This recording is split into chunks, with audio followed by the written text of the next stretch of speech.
Memang ini ya, cyber security saat ini baru dianggap penting ya, karena banyak kejadian.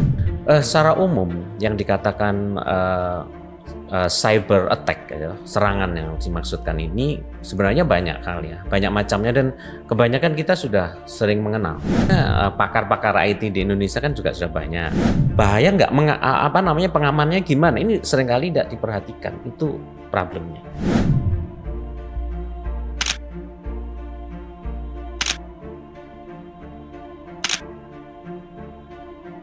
Untuk mempersiapkan diri agar mereka tidak terserang oleh ancaman serangan cyber ini, kayak gimana Pak kira? Kembali lagi di Dikes Dinamika Podcast. Podcast kita kali ini kita ada di Museum Teknoform Universitas Dinamika Stikom Surabaya. Museum ini adalah museum IT satu-satunya yang ada di Jawa Timur. Di episode 4 ini kita akan membahas tentang salah satu isu yang sempat ramai diperbincangkan di publik, yaitu cybersecurity di instansi penting nggak sih? Nah, kita akan membahas ini bersama Pak Anji Sukma Aji yang merupakan seorang praktisi cyber security yang juga merupakan dekan di Fakultas Teknologi dan Informatika Universitas Dinamika Stikom Surabaya. Selamat pagi Bapak Anji. Selamat pagi. Bisa disapa dulu penonton yang ada di rumah. Selamat pagi, selamat berjumpa kembali dengan kami dari Universitas Dinamika. Siap. Bagaimana Pak kabarnya hari ini? Oh, baik, good. Baik. Nah, sebelum kita membahas lebih dalam tentang cybersecurity ini Pak, mungkin bisa dijelaskan dulu ke penonton sekalian, apa sih itu cybersecurity Pak? Oke, ya. Memang ini ya, cyber security saat ini baru dianggap penting ya, karena banyak kejadian. Oke ya, jadi mungkin banyak orang yang kurang mengerti atau kurang paham itu cyber security itu apa. Jadi seperti ini. Jadi cyber security itu sebenarnya hanya suatu mekanisme untuk protect atau pengamanan sebuah sistem komputer, kemudian protect a network juga, dan juga protect terkait dengan program yang ada yang kita gunakan. Nah, dalam memproteksi ini tujuannya adalah agar serangan yang dilakukan oleh mereka yang tidak tidak punya tanggung jawab gitu ya, ini agar informasi itu tidak terambil ya. Maka dari itu sistem pengamanan itu perlu kita perhatikan. Nah, secara umum yang dikatakan cyber attack ya, serangan yang dimaksudkan ini sebenarnya banyak kali ya, banyak macamnya, dan kebanyakan kita sudah sering mengenal. Misalnya salah satunya adalah malware ya. Malware itu adalah salah satu contoh serangan yang dilakukan oleh cyber attack juga, tipe cyber attack, di mana malware itu sebenarnya adalah suatu program atau suatu serangan yang menginfeksi ke suatu program, di mana ini bisa dalam bentuk virus dan sebagainya. Nah, malware ini biasanya ini akan merugikan karena ini bisa merusak atau bisa juga ini membuat program tidak jalan dan sebagainya. Kemudian yang kedua adalah istilahnya adalah phishing. Phishing itu adalah salah satu istilah di dalam cyber attack, itu berkaitan dengan suatu serangan dalam kaitannya dengan social security, atau istilahnya berdasarkan habit seseorang. Misalnya membuat seseorang itu harus melakukan klik suatu tombol yang ada di internet misalnya, dan kita tidak tahu ya, kita tidak paham bahwa yang kita klik ini berbahaya atau tidak. Nah, ini kadang dilakukan oleh mereka yang menginginkan informasi itu dengan memanfaatkan kelalaian atau pengetahuan yang kurang dari mereka. Kemudian yang ketiga, selain tadi yang kita sudah sampaikan adalah malware, kemudian yang kedua adalah phishing, kemudian yang ketiga ini bisa dalam bentuk DOS atau denial of service. Denial of service ini adalah dalam model serangan cyber dunia di dalam cyber attack itu, yakni menyerang suatu sistem di mana dengan membanjiri trafik ke dalam suatu layanan, sehingga layanan itu akan tidak bisa memberikan atau istilahnya down. Nah, ini bentuk-bentuk serangan yang mungkin kita harus perhatikan di dalam dunia maya, di dalam dunia cyber. Mungkin secara umum seperti itu. Oke. Ya.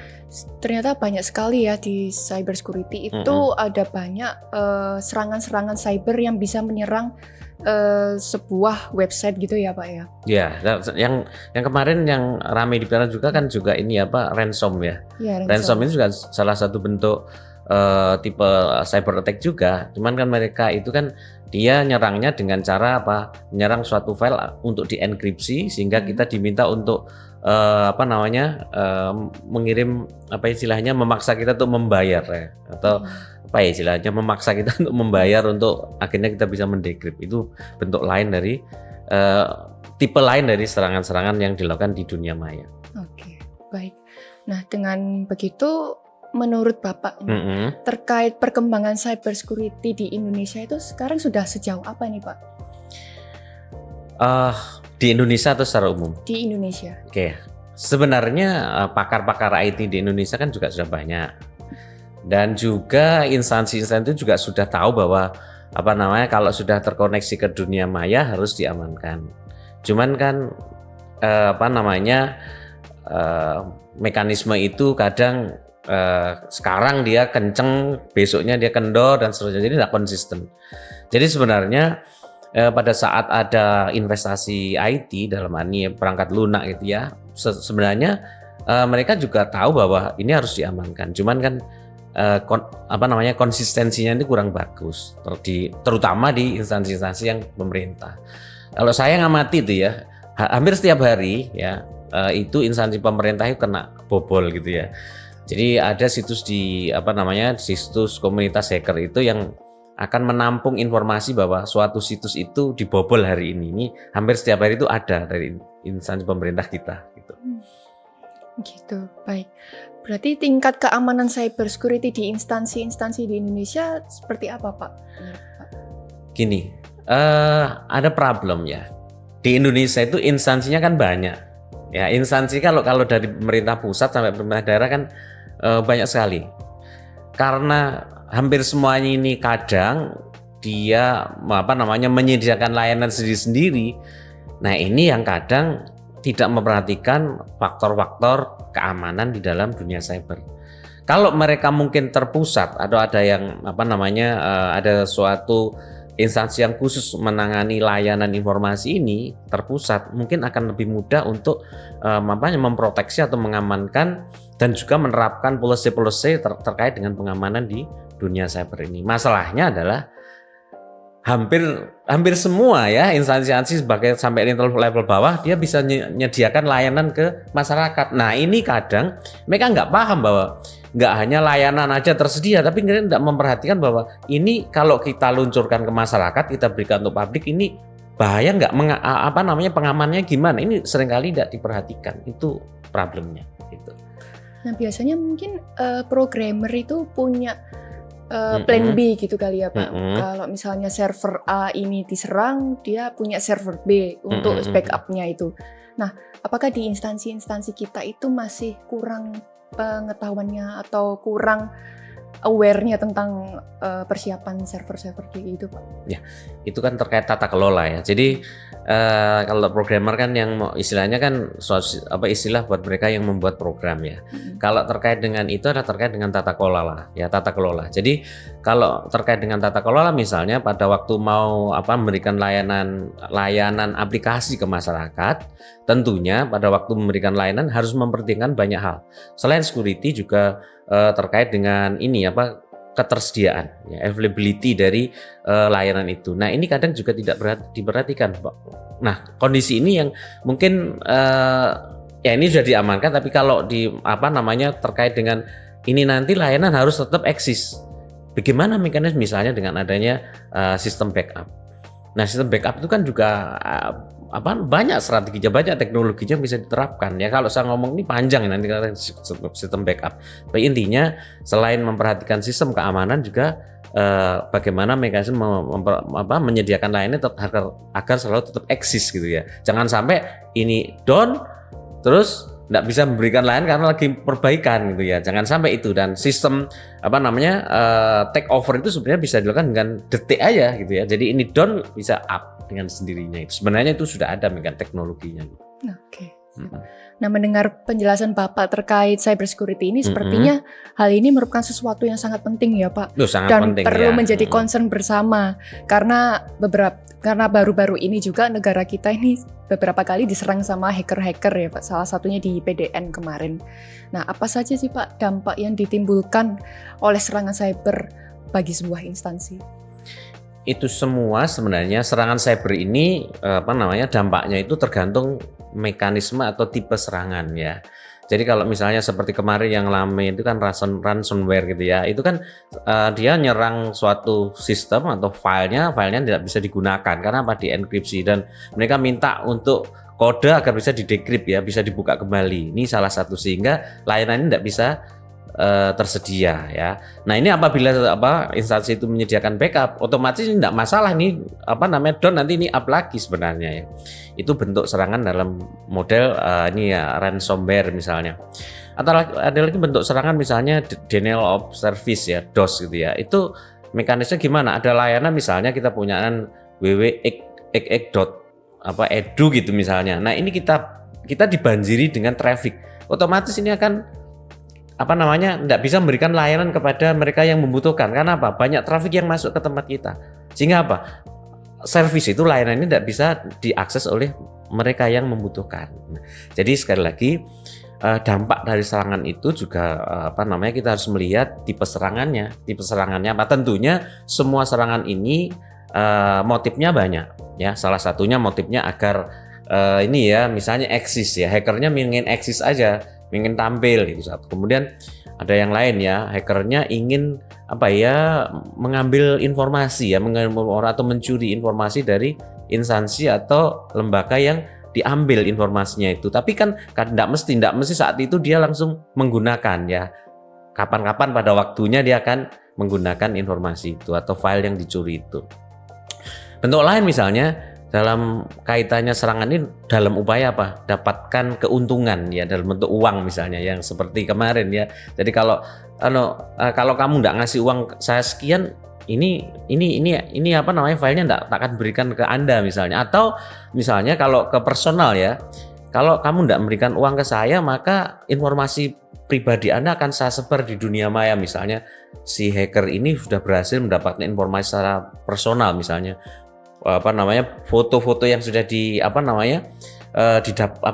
capture atau di download oleh hacker. Nah ini kadang banyak sekali ya jadi tentunya kita juga harus mengedukasi masyarakat terkait dengan keamanan di dunia maya nih, cyber security ini. Masalahnya ya walaupun instansi kadang itu paham tapi masyarakat juga banyak yang nggak paham. Ini juga bahaya. Seperti apa misalnya? Jadi contohnya saya nge-share drive saya atau saya nge-share komputer saya yang mana di situ ada direktori tentang yang nyimpen hasil jepretan kamera. Ini kita bisa banyak cari di internet. Jadi kalau itu semua jepretan yang di kamera itu bisa di-download oleh mereka, terus ada yang bersifat private. Nah ini bahaya. Mereka ngancam kalau ini nggak ngasih uang ke kita, ini akan saya saya luncurkan saya tampilkan di dunia maya. Ini yang juga harus dipahami oleh masyarakat. Jadi tidak hanya instansi pemerintah, instansi swasta atau organisasi apapun, juga masyarakat juga harus memahami terkait dengan cyber security, pemahaman terkait pengamanan informasi itu seperti apa. Ini juga nanti tanggung jawab, tentunya pemerintah bertanggung jawab terkait dengan ini edukasi ke masyarakat gitu ya. Juga mungkin dari dunia pendidikan gitu. Ya itu kalau menurut pendapat saya. Dari dampak-dampak tersebut tentunya sangat merugikan sekali ya Pak terhadap masyarakat dan instansi yang juga terserang hacker itu Pak. Ya, baik mengganggu operasional, layanannya, finansial maupun reputasi dan kredibilitas sebuah instansi Pak. Betul ya. Nah, kira-kira langkah-langkah yang dapat dilakukan terhadap sebuah instansi untuk mempersiapkan diri agar mereka tidak terserang oleh ancaman serangan cyber ini kayak gimana Pak kira? Bahwa kalau ini instansi berarti harus diperhatikan pertama adalah tata kelola informasinya. Kemudian yang kedua adalah kesiapan SDM yang mengelola terkait dengan layanan informasi ini. Jadi ada tata kelola yang benar. Kemudian yang kedua adalah berkaitan dengan SDM-nya. Kemudian yang ketiga adalah pemahaman terkait hal ini dari apa? Dari top manajemennya. Jadi tahu bahwa kebutuhan terkait dengan keamanan, terkait tata kelola ini penting. Nah ini kalau ini penting, kadang kan butuh biaya. Kalau top manajemen tidak paham, nah ini asal ditolak aja misalnya. Nah ini nanti dampaknya yang akan dirugikan kan suatu instansi. Kemudian selain itu juga yang terakhir adalah tanggung jawab kita semua untuk mengedukasi ke masyarakat bahwa kalau kita sudah terkonek ke dunia maya berarti apapun yang terjadi di situ kita harus siap. Ya. Artinya nanti kita semua harus mengedukasi masyarakat terkait dengan pentingnya keamanan di dunia maya atau di dunia cyber gitu. Tadi Bapak sempat menyinggung tentang SDM juga ya Pak? Ya, oke. Nah, kira-kira SDM yang diperlukan untuk bisa mencegah serangan-serangan dari cyber itu seperti apa Pak? Oke, jadi gini, yang tadi saya sampaikan bahwa suatu instansi itu harus punya SDM yang paham betul terkait dengan IT. Terkait dengan IT secara umum. Artinya apa? Dia tahu konsep khususnya di cyber security. Dia tahu konsep cyber security gimana sih? Dan yang kedua, dia tahu terkait dengan ini, ancaman atau threat. Ancaman yang mungkin akan membahayakan sistem suatu instansi. Dia harus paham. Kemudian yang ketiga, kerentanan di sistem kita atau vulnerability dari sistem kita. Dia harus paham. Jadi orang yang secara pengetahuan, knowledge, dia paham terkait konsep di cyber security. Kemudian yang kedua, SDM tersebut harus bisa menganalisis terkait potensi ancaman, potensi ancaman dikaitan dengan cyber security itu sendiri. Nah ini yang kedua. Kemudian yang ketiga, SDM tersebut harus bisa mengimplementasi mekanisme pengamanan secara menyeluruh berkaitan dengan komputer sistemnya, terkait dengan jaringannya, juga berkaitan dengan aplikasi. Jadi secara menyeluruh ya. Tadi kalau kita ngomong terkait komputer system security, network security, dan juga berkaitan dengan internet security itu harus paham semua di SDM itu. Jadi cukup banyak yang harus PR-nya buat SDM ini ya. Kemudian yang terakhir juga yang gak kalah pentingnya adalah SDM ini harus tahu terkait dengan prosedur dan policy terkait dengan mekanisme pengamanan yang ada di suatu instansi. Jadi banyak prosedur yang diabaikan. Contohnya apa? Contohnya yang paling simpel adalah password ya. Membiarkan pengguna menggunakan password yang sangat sederhana. Nah, ini yang simpel, ini prosedur yang banyak diabaikan. Nah, itu seharusnya SDM yang mengelola di bagian infrastruktur IT atau di bagian pengamanan sistem ini harus melarang bahwa pengguna itu tidak asal menggunakan passwordnya, harus menggunakan password yang sangat-sangat aman gitu. Jadi secara umum itu yang harus diperhatikan dari SDM tersebut. Jadi tidak hanya SDM aja, tapi SDM yang mampu untuk tadi yang saya sudah sampaikan. Dan itu semua hampir tidak diperhatikan oleh perguruan tinggi yang mencetak sarjana di bidang SDM di bidang IT. Seringkali mereka bisa mengcoding tapi tidak tahu terkait dengan hal-hal yang harus diperhatikan terkait keamanan. Dan juga tentunya ya satu hal yang saya perlu sampaikan adalah attitude gitu ya. Jadi penanaman attitude yang baik buat SDM yang ada di situ. Karena kalau ini SDM-nya kurang paham atau tidak memperhatikan attitude, wah ini bahaya. Ini serangannya bisa ke keluarganya atau ke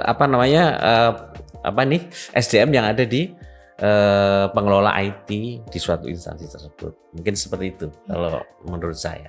Untuk yang attitude tadi itu mungkin bisa dijelaskan Pak, attitude itu seperti apa di cyber security? Gini, jadi contohnya paling simpel aja ya, ada suatu person mau minjem misalnya ingin tanya terkait dengan sistem yang ada di punya kita. Ini kan harusnya kan ada aturan bahwa tidak boleh informasi terkait dengan sistem keamanan tidak asal disampaikan ke ke media, nggak asal disampaikan ke orang lain. Ini satu. Yang kedua, yang berkaitan dengan ini attitude siapa ya? Attitude SDM mengelola cyber ini yang dimaksudkan ya. Iya. Nah, ini berkaitan dengan ini. Jangan sampai ini goyah ya imannya berkaitan dengan berbagai iming-iming yang berkaitan dengan sistem security yang ditanganinya. Ini bahaya kalau ini gampang goyah nih attitude-nya. Dan masih banyak lagi ya kalau kita ngomong attitude, hal-hal yang tentunya bertentangan dengan ketentuan-ketentuan yang berlaku, etika-etika di dalam pengamanan di dunia maya. Dilanggar sama dia gitu. Pertahanan cybersecurity di sebuah instansi tentunya tidak lepas dengan kekuatan SDM kita ya Pak, yang Iya, memegang betul. peranan utama dalam keamanan cyber. Menurut Bapak sebagai pakar IT yang spesial dalam bidang cybersecurity, Ya. bagaimana cara kita memberikan awareness kepada orang-orang di balik instansi agar hal ini itu tidak dianggap remeh gitu? Ya tentunya dalam suatu instansi yang di situ hampir semua ya, saya yakin hampir semua instansi, hampir semua perguruan tinggi, hampir semua lembaga ini semua sudah menggunakan internet. Dalam hal ini adalah dunia maya. Nah, berkaitan dengan itu, berbagai hal yang harus kita lakukan. Yang pertama adalah adanya aturan main atau prosedur atau policy yang harus harus diterbitkan oleh instansi itu, atau aturan yang harus diterbitkan terkait dengan pengamanan dari sistem yang ada di suatu instansi. Sebagai contoh yang paling simpel adalah komputer pada saat ditinggalkan harus keadaan lock off gitu ya, tidak dalam terbuka. Satu. Kemudian yang kedua misalnya apabila di komputer itu misalnya dalam keadaan terbuka, tanggung jawab penuh terhadap pemilik misalnya, itu harus ada aturan harus seperti itu. Kemudian yang lain misalnya di dalam aturan misalnya dituliskan bahwa tidak asal mengeksekusi file yang menginstal program atau mengeksekusi file yang didownload oleh pengguna itu dari internet. Jadi apabila kita mau install program ini harus melalui suatu prosedur dari instansi yang mana di instansi itu misalnya technical support mengevaluasi program ini berbahaya atau tidak. Tidak hanya, jadi kalau kebanyakan employee itu kan enggak semuanya paham IT ya, karena semua nggak paham IT. Terkait dengan itu harus ada aturannya, misalnya tidak diperbolehkan asal menginstal program, tapi harus melalui prosedur. Oh, program ini boleh atau tidak. Yang ketiga misalnya download atau mengakses suatu situs di perusahaan selama Anda bekerja yang situs-situs yang boleh diakses misalnya ini yang ini tidak boleh. Nah, seperti itulah policy-policy yang harus harus ada di dalam suatu instansi agar dari internal, kalau misalnya dari eksternal, dari infrastruktur tidak, dari tata kelola sudah aman, tapi dari dalam ya, dari SDM itu harus diedukasi, yang mana edukasi itu terkait dengan aturan-aturan yang membatasi agar pengamanan sistem itu menjadi terjaga. Oke. Andai kata ada mungkin dari pimpinan atau atasan dari sebuah instansi itu kurang aware tentang cybersecurity ini, Pak. Nah, apakah diperlukan edukasi dari pihak eksternal instansi tersebut untuk memberitahu kalau cybersecurity itu penting loh, sangat penting sekali di sebuah instansi kayak gitu. Masalahnya mau enggak gitu ya. Jadi kalau misalnya pimpinan itu, mestinya pimpinan ngerti dan pasti mau ya.